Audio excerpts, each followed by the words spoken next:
Bienvenidos a esta lección sobre una de las civilizaciones más alucinantes de la historia.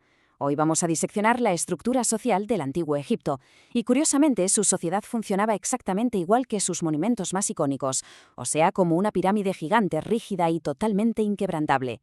A lo largo de este análisis vamos a ver, paso a paso, cómo cada habitante encajaba en este enorme puzzle humano. Para que os hagáis una idea visual, imaginaos la escena. En primer plano, el faraón, imponente, con el control total. Y justo de fondo, una auténtica legión de trabajadores arrastrando bloques de piedra gigantescos bajo un sol de justicia. Esta imagen da en el clavo porque resume a la perfección el brutal contraste de esta civilización. Es decir, los inmensos dominios de un solo gobernante sostenidos por una cantidad monumental de mano de obra. Sin esta base de trabajadores dejándose la piel a diario, esas famosas pirámides que todos conocemos hoy sencillamente no existirían. Bueno, esta es nuestra hoja de ruta para hoy, bajando literalmente por los escalones de la pirámide. Primero un vistazo a la pirámide social en sí, luego el inmenso poder del faraón.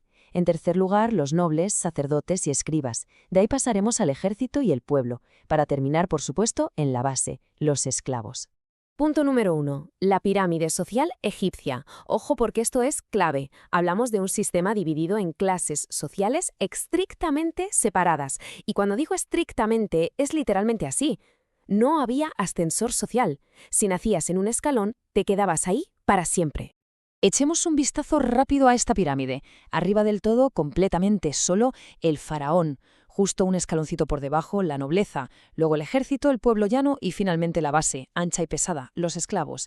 Así que la regla de oro aquí es que unos pocos, poquísimos, vivían en la cima con todos los privilegios, pero estaban totalmente sostenidos por la inmensa fuerza laboral de abajo.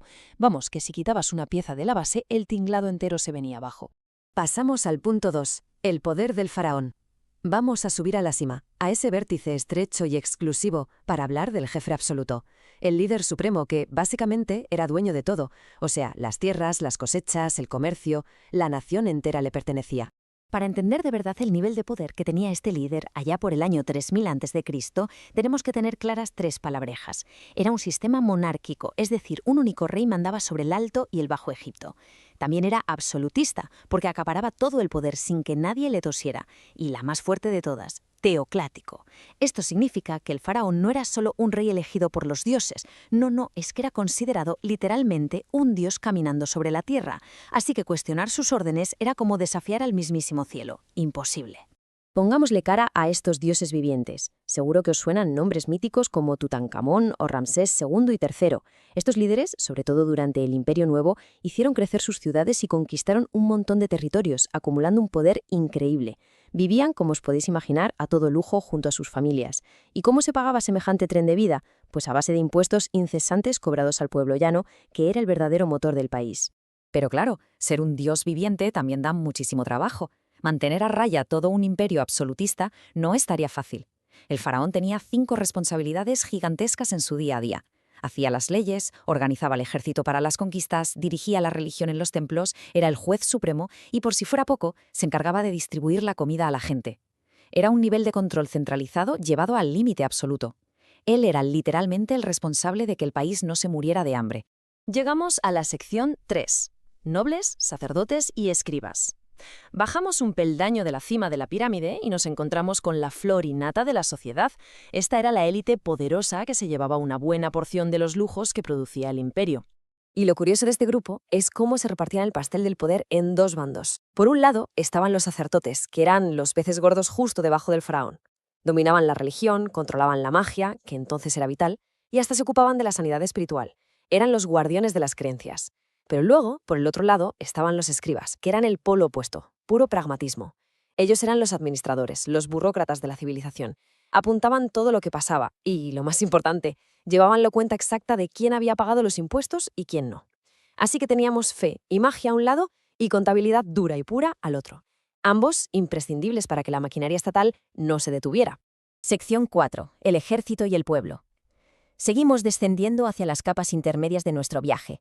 Aquí encontramos a la enorme masa de la sociedad egipcia, el verdadero corazón de la nación.